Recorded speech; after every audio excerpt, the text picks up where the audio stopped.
जय हिंद, वंदे मातरम। साथियों, आज मैं लेकर आया हूँ विज्ञान कक्षा 10 का अध्याय क्रमांक 5। इसके अंतर्गत हम पढ़ेंगे डार्विनियन का त्रिक नियम, न्यूलैंड का अष्टक नियम, मेंडलीव की आवर्त सारणी और आधुनिक आवर्त सारणी के बारे में विस्तृत चर्चा करेंगे। इसलिए वीडियो के सारे पार्ट को देखें। चैनल को लाइक, शेयर, सब्सक्राइब जरूर करें। स्टूडेंट, आपने पिछली कक्षा में पढ़ा था, कक्षा 9वीं में, कि तत्व, यौगिक और मिश्रण के बारे में। ठीक है, तो उसमें विस्तृत अध्ययन किया था और आपको ज्ञात भी होगा कि अपने जो प्रकृति में तत्व हैं वो कितने हैं, 118 तत्व हैं। ठीक है, तो इतने सारे तत्व जो हैं, तो इन तत्वों के बारे में विस्तृत अध्ययन करना काफी कठिन हो जाता था। ठीक है, तो जैसे जैसे तत्वों की खोज होती गई तो कई प्रकार के तत्व मिलते गए, तो ऐसे में क्या होता था, बहुत ही कठिन होता था। तो वैज्ञानिकों ने ऐसे सरल गुणधर्मों के बारे में खोज की कि जो क्या है, आसानी से इनके बारे में अध्ययन किया जा सके। वहीं से प्रारंभ होता है तत्वों का वर्गीकरण का प्रयास। सबसे प्रथम प्रयास की अगर बात करें तो सबसे जो प्रथम प्रयास था वो प्राउड परिकल्पना सन 1815 में आई थी। प्राउड महोदय ने सबसे पहले तत्वों के वर्गीकरण के बारे में बताया था। ठीक है, इसके बाद अगला आता है अपना डार्विनियन का त्रिक नियम। स्टूडेंट, अब देखते हैं डार्विनियन का त्रिक नियम। डार्विनियन का त्रिक नियम क्या है? ठीक है, तो सबसे पहले ये जो इनका नियम आया वो सब कब आया था? 1829 में आया था। इनका जो पूरा नाम है वो जोहान्स वुल्फगांग डार्विनियन है और इनका जन्म कहाँ पर हुआ था? जर्मनी में। ठीक है, इन्होंने समान गुणधर्म वाले तत्वों को, 3 तत्वों को लिया था। समान गुण वाले तत्वों को, 3 तत्वों को किसके आधार पर लिया था? परमाणु द्रव्यमान के आधार पर समझाया था। इनका ये पॉइंट जो है मैंने किसके आधार पर इन्होंने समझाया था? परमाणु द्रव्यमान के आधार पर समझाया था। इनका जो नियम है, उन्होंने नियम यह बताया कि 3 तत्वों को उनके परमाणु द्रव्यमान के आरोही यानी बढ़ते हुए क्रम में रखने पर बीच वाले तत्व का परमाणु द्रव्यमान अन्य 2 तत्वों के परमाणु द्रव्यमान के बराबर होता है। उन्होंने ये बताया कि जैसे मान लीजिए एक तत्व ये है, एक तत्व ये है, एक तत्व ये है, ये 2 तत्व लीजिए, तो जो तीसरा तत्व होगा तो इन दोनों तत्वों के लगभग औसत का क्या होगा? बराबर होगा। यानी कि ये 1 है, ये 3 है, तो इन दोनों का एवरेज निकालेंगे तो लगभग 2। यानी कि ये जो तीसरा तत्व होगा वो लगभग इन दोनों के औसत के क्या होगा? औसत होता है अन्य 2 परमाणुओं के। कैसे लेंगे? कैसे क्रम में? आरोही क्रम में लेंगे।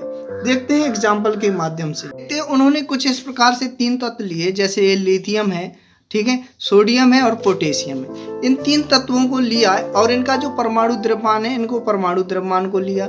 ठीक है, इस प्रकार से लिया। तो उन्होंने ये बताया था कि इन जो तत्वों को आरोही क्रम में रखा है, इन जो तत्वों का, ये लिथियम और पोटेशियम का जो परमाणु द्रव्यमान होगा किसके बराबर होगा? सोडियम के बराबर होगा।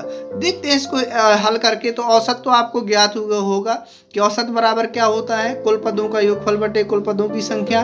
ठीक है, तो इसमें मतलब क्या निकालेंगे? ये कुल पद, पहला पद कौन सा है? प्रथम तत्व इसका है, और तृतीय तत्व।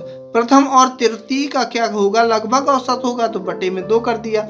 ठीक है, तो अब देखेंगे यहाँ पर कि 7, लगभग इसका 6.9 है, तो लगभग 7 मान लेते हैं। ठीक है, 7 + 39, इन दोनों का योग करेंगे तो कितना आ जाएगा? 46 आ जाएगा। इसमें भाग मल्टीप्लाई करेंगे 2 का, तो लगभग कितना आ जाएगा? यहाँ पर आप देख रहे होंगे कि 23। तो यहाँ पर ये जो ये आ रहा है, ये 23, तो ये क्या आ रहा है? इन दोनों का लगभग क्या आ रहा है?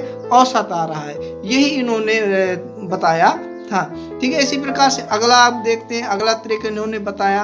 अगला त्रिक इन्होंने इस प्रकार से बताया कि आप देखेंगे कि जैसे ये है कैल्शियम, स्ट्रेशियम और बेरियम, ये कौन से तत्व हैं? ये एल्केलाइन अर्थ ग्रुप के तत्व हैं। ठीक है, अर्थ मेटल ग्रुप हैं ये। ठीक है, तो इनको इन्होंने ये बताया कि ये इन 2 तत्वों का जो औसत होगा लगभग इस तत्व के बराबर होगा, इन्होंने ये बताया। ठीक है, तो जैसे स्ट्रेशियम का औसत निकालेंगे तो देखते हैं, इसका 40 और इसका 137, इन दोनों का प्लस करेंगे तो 177/2, इसका 2 में भाग देंगे तो कितना आ जाएगा? 85/5। तो यानी कि ये देख रहे होंगे आपकी लगभग समथिंग आ रहा है, लगभग औसत होगा, लगभग, यानी 88 87 लगभग क्या आ रहा है? औसत आ रहा है, लगभग। यही इन्होंने बताया था कि जो 3 तत्वों का जो लेंगे आरोही क्रम में, तो जो बीच वाला तत्व होगा जो अन्य तत्वों के क्या होगा? औसत के बराबर होता है। तो अपन अगला त्रिक देखेंगे। तो ठीक है, इसमें देखेंगे कौन सा? क्लोरीन, ब्रोमीन और आयोडीन आएगा। ठीक है। तो इनका जब ब्रोमीन का इसमें इन दोनों का औसत क्या होगा, लगभग ब्रोमीन के बराबर होगा। ठीक है, ये वैसे है कौन से तत्व, ये कौन से हेलोजन ग्रुप के तत्व हैं। ठीक है, ब्रोमीन का निकालेंगे तो इसका 35 है, इसका 126 है, इन दोनों को जोड़ेंगे तो 161/2 आ जाएगा। जब इसका भाग देंगे तो कितना आ जाएगा, 80.5। ये लगभग किसके बराबर है, लगभग इसके बराबर है। यही उन्होंने बताया था। देखते हैं डाबे राइनर का दोष क्या था, आखिर क्यों नहीं ये सक्सेसफुल रहा। तो इसमें इन्होंने ये बताया था कि ज्ञात तत्वों को केवल 3 ही त्रिक बताए थे। अपन ने जो 3 त्रिक देखे, केवल ये 3 ही तत्वों के बारे में बताए थे। इसलिए इस त्रिक में वर्गीकृत करने पर पद्धति ये क्या हो जाएगी, जब पूरे तत्वों की बात आई तो ये पद्धति कैसी हो गई, असफल हो गई।